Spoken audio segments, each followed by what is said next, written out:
BJP के उन सांसदों को हाईकमान से एक संदेश मिल गया है कि उन्हें 2024 के चुनाव में विधानसभा की टिकट नहीं दी जाएगी और उन्हें सांसद का चुनाव ही लड़ना पड़ेगा। पहले करनाल के सांसद संजय भाटिया और अब भिवानी महेंद्रगढ़ के सांसद धर्मवीर सिंह ने साफ तौर पर यह ऐलान कर दिया है कि वे 2024 में विधानसभा का चुनाव नहीं लड़ेंगे, बल्कि वे पार्टी हाईकमान के आदेश होने पर सांसद का ही चुनाव लड़ेंगे। आखिर ये बयान दोनों ही नेताओं को क्यों देना पड़ा? पिछले दिनों में लगातार ये चर्चाएं फैल रही थी कि बीजेपी के आधे सांसद 2024 के चुनाव में खुद चुनाव नहीं लड़ना चाहते, बल्कि वो खुद या अपने बेटों को विधानसभा का चुनाव लड़वाना चाहते हैं। इन सांसदों की कतार में कृष्णपाल गुर्जर, राव इंद्रजीत सिंह, धर्मवीर सिंह, रमेश कौशिक शामिल थे। इन नेताओं को ये लगता है कि अब उनकी अगली पीढ़ी को सियासत में लॉन्च हो जाना चाहिए, इसीलिए ये सांसद 2024 के चुनाव में अपनी बजाय अपने बेटों बेटियों को चुनावी मैदान में उतारना चाहते हैं, विधानसभा का चुनाव लड़ना चाहते हैं। करनाल के सांसद संजय भाटिया भी अगली बार खुद लोकसभा का चुनाव नहीं लड़ने के बजाय पानीपत शहर सीट से विधानसभा का चुनाव लड़ने की इच्छा पाले हुए थे, लेकिन हाईकमान से उन्हें संदेश मिल गया है कि उन्हें अभी विधानसभा चुनाव को लेकर बात करने की ज़रूरत नहीं है। उन्हें फिलहाल अपने संसदीय क्षेत्र में एक्टिव रहना पड़ेगा। उन्हें अगले 6 महीने तक सिर्फ अपने संसदीय क्षेत्र पर फोकस करना है।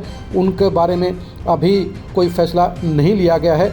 अगर पार्टी चाहेगी तो उन्हें लोकसभा का चुनाव लड़ा जाएगा। विधानसभा के चुनाव के बारे में अभी वो मीडिया से या लोगों से कोई भी बातचीत ना करें। संजय भाटिया और धर्मवीर सिंह का बयान साफ तौर पर ये संदेश दे गया है कि कांग्रेस के सांसदों की इच्छाएं आसानी से पूरी नहीं होंगी। यानी बीजेपी हाईकमान ने अभी तक ये तय नहीं किया है कि वो अपने सांसदों के रिश्तेदारों या परिजनों को विधानसभा का टिकट देने का काम करेंगे। हरियाणा में बीजेपी के 7 सांसदों की टिकट बदली जाने या काटे जाने के आसार नज़र आ रहे हैं, क्योंकि बीजेपी के खुद के सर्वे के अंदर 7 सांसदों के बारे में नेगेटिव रिपोर्ट आई है। इसलिए बीजेपी हाईकमान उन्हें बदलने की तैयारी कर रहा है। ये सांसद भी जानते हैं कि उनके लिए 2024 के चुनाव में लोकसभा में जीतना आसान नहीं होगा, इसलिए नेता अपने बेटे बेटियों को राजनीति में उतारना चाहते हैं और विधानसभा का चुनाव लड़वाकर उन्हें विधायक के तौर पर एक बड़ी एंट्री दिलाना चाहते हैं। लेकिन बीजेपी में ऐसा करना आसान नहीं है। सिर्फ वीरेंद्र सिंह के बेटे बृजेंद्र सिंह के अलावा कांग्रेस हाईकमान ने अभी तक हरियाणा में किसी भी नेता के बेटे या बेटी को विधानसभा का टिकट नहीं दिया है। 2024 के चुनाव में 5 सांसद अपने बेटे या बेटी के लिए विधानसभा का टिकट मांग रहे हैं, लेकिन बीजेपी हाईकमान ने पूरी तरह से साफ कर दिया है कि टिकट के बारे में अभी से कोई फैसला नहीं किया जाएगा, अभी से कोई दावेदारी नहीं जताई जाएगी और खुद सांसद भी अभी ये इच्छा फील्ड में जाहिर नहीं कर सकते हैं कि वे लोकसभा की बजाय विधानसभा का चुनाव लड़ेंगे। संजय भाटिया और धर्मवीर सिंह का बयान ये साफ कर गया है कि पार्टी हाईकमान ने उन्हें सांसद के तौर पर ही फिलहाल एक्टिव रहने के आदेश दिए हैं। इसके अलावा वो दूसरी लाइन नहीं पकड़ सकते हैं, यानी वे फील्ड में जाकर जनता के बीच में जाकर विधानसभा चुनाव की बात नहीं कर सकते हैं। बीजेपी हाईकमान की मर्जी होगी तो इन वर्तमान सांसदों को अगली बार भी टिकट दी जाएगी और अगर इनकी परफॉर्मेंस के बारे में, इनकी जीत के बारे में कोई सवालिया निशान खड़ा होगा तो इनकी टिकट काटकर नए चेहरों को चुनावी मैदान में उतारा जाएगा।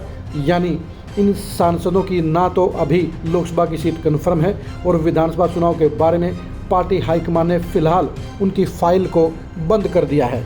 बीजेपी हाईकमान इस बारे में पूरा क्लियर कट है। उसने साफ कर दिया है कि पहले लोकसभा चुनाव की बात होगी, पहले लोकसभा चुनाव का संग्राम लड़ा जाएगा और विधानसभा चुनाव की बारी उसके बाद में आएगी। हरियाणा में 2019 में पहले लोकसभा के चुनाव होंगे और उसके 5 महीने बाद अक्टूबर में विधानसभा के चुनाव होंगे। बीजेपी हाईकमान साफ तौर पर अपने सांसदों को यह कह चुका है कि उन्हें फिलहाल अपने संसदीय क्षेत्रों पर फोकस करना चाहिए, वहां पर अपने ग्राफ को ऊपर उठाना चाहिए, अपनी छवि को बेहतर बनाया जाना चाहिए और मोदी सरकार की उपलब्धियों का प्रचार करना चाहिए। इसके अलावा वो फील्ड में जाकर दूसरी कोई बात ना करें। वो ना तो अपनी टिकट कटने के बारे में या दोबारा चुनाव लड़ने के बारे में कोई दावा करें। यानी बीजेपी हाईकमान चाहेगा तो वर्तमान सांसदों को टिकट मिलेगी और अगर नहीं चाहेगा तो इनकी टिकट कट जाएगी। लेकिन इसके बारे में किसी भी सांसद को मीडिया के सामने या जनता के सामने बोलने से इनकार कर दिया गया है। अब देखने की बात यही है कि बीजेपी हाईकमान के इस आशीर्वाद के बाद बीजेपी के इन सांसदों की घुटन कैसे दूर होगी। बीजेपी के सांसद भी जानते हैं कि उनके लिए 2024 का सफ़र आसान नहीं है। वो बीजेपी में जहां अपने करियर को नए सिरे पर ले जाने के लिए लोकसभा की बजाय विधानसभा का चुनाव लड़ना चाहते हैं, वहीं 5 सांसद अपने परिजनों को टिकट दिलाना चाहते हैं। लेकिन अपने परिजनों के लिए टिकट हासिल करना बीजेपी के वर्तमान सांसदों के लिए आसान नहीं होगा। बीजेपी हाईकमान हरियाणा की सियासी ज़रूरतों के हिसाब से ही लोकसभा और विधानसभा चुनाव के टिकटों का फैसला करने का काम करेगा। बीजेपी की इस अंदर की सियासत और आधे सांसदों की हसरतों को लेकर बीजेपी हाईकमान लगातार नज़र बनाए हुए है, निगरानी रखे हुए है और सांसदों को इसका इशारा कर दिया गया है कि उन्हें क्या करना है और क्या नहीं करना है। यानी बीजेपी सांसदों को लक्ष्मण रेखा पार नहीं करने के बारे में अवगत करा दिया गया है। बीजेपी सांसदों की हसरत और घुटन के बारे में एक्सक्लूसिव खबरें जानने के लिए आप लगातार खरी खरी न्यूज़ के साथ जुड़े रहिए। आप हमारे फेसबुक पेज को लाइक कीजिए और यूट्यूब चैनल को सब्सक्राइब कीजिए। नमस्कार।